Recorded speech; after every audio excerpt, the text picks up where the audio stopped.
Hey guys, welcome to the review show. My name's Austin. Lightyear starring Chris Evans, and this is Pixar's newest movie. In this movie, Lightyear and his colonists are stranded on this random planet, so it's his mission to get everyone home but also accidentally time traveling to the future, and so he kind of has to deal with this mysterious figure and save everyone. I'm a huge fan of Toy Story and basically all of them. I think they're all four films are great as a franchise. Like, they're really good, but I think 4 is like a good way to end it and stop it.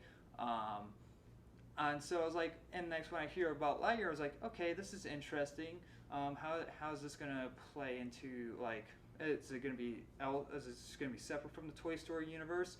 And so this is actually the movie that Andy really likes. That is the reason why he wanted the toy so bad in the first Toy Story movie. So we kind of get that, like, the story that he got to see before he got Buzz Lightyear and the Buzz that we get to know of. And so it's like, all right, that's a kind of intriguing way to have this movie. And so it's like, if this movie's bad, really, Andy, this is the movie that you really like. Okay. Thankfully, it's really good. It's on. This is like Pixar's best movie of this year. I didn't watch whatever movie that they put out on Disney Plus. I forget the name of that. It's like Red or something on those lines. But so, like, I was like kind of worried about it, but the animation, oh my god, like that. This is like, Pixar just outdoes themselves every time when they put out a new movie with this is basically live action.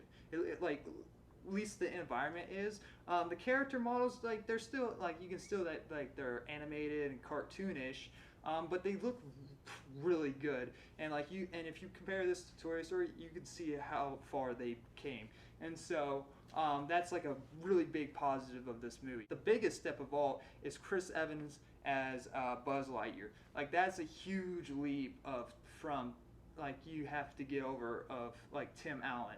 And so with them putting the mindset of like, this isn't the toy version of Buzz, so it's a completely different version. So this is like basically Chris Evans, basically the movie version of Buzz in the Toy Story universe. Unless Chris Evans isn't Chris Evans in the Toy Story universe, but that's basically how they're playing it. It's really confusing, but I actually really like the way that they did this, and it's kind of like expands the universe even more. So maybe we get a Woody movie of what Woody was in that universe, and it doesn't have to be Tom Hanks, even though I really like Tom Hanks as Woody, and I don't really see anyone playing Woody as Tom Hanks. And that was kind of the same thing with Buzz Lightyear, but Chris Evans does a really good job as this version of Buzz. And not once I really, it's like, this movie's, like, not once I was like taken out, like this isn't Buzz. Like, I actually kind of, it's like, all right, this is pretty good. He's doing as much as he can.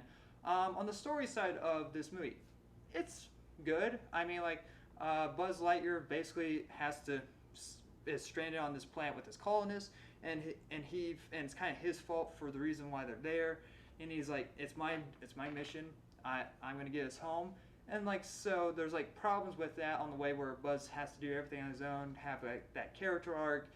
And so he basically, when he's doing those test flights to get everyone back home, he actually basically time travels to the future, because every time that you do a test flight with this hyperspace drive thing, like, you basically go into the future, like you just basically time travel at that point.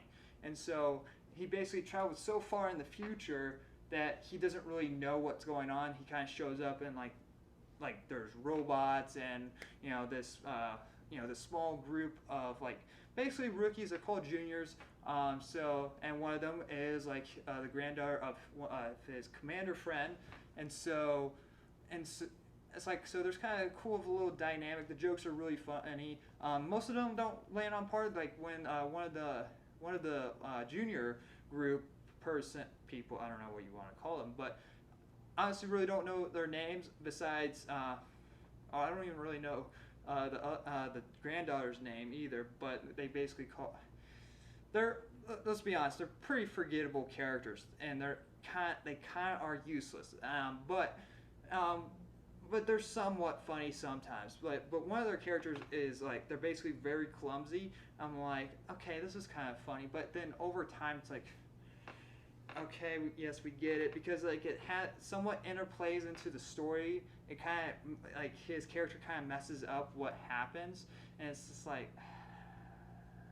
okay, all right. I mean, it's somewhat of a kids movie. It's fine, but but it kind even as a kid you would kind of get annoyed by it. But so yeah, they're fine. They're fine characters. I don't really know their names to be honest, but they're there. They help carry some of the movie, but definitely Chris Evans is definitely holding this movie on his shoulders, and it really shows with the animation work, the directing. I really like the camera work in this movie. It's really good. There's a lot of cool long shots. It, it's amazing. And I'm going to give Lightyear a B+. Go check it out. It's a lot of fun. It will definitely pass the time. It's a lot better than Jurassic World Dominion, that's for sure. And this basically is somewhat a nostalgia type of movie for the ones that've seen the quattro Toy Story movies, and so it definitely does it a lot better than Jurassic World Dominion. But yeah, anyway, thank you guys for watching, and like always, I'll see you guys in the next review. Bye, guys.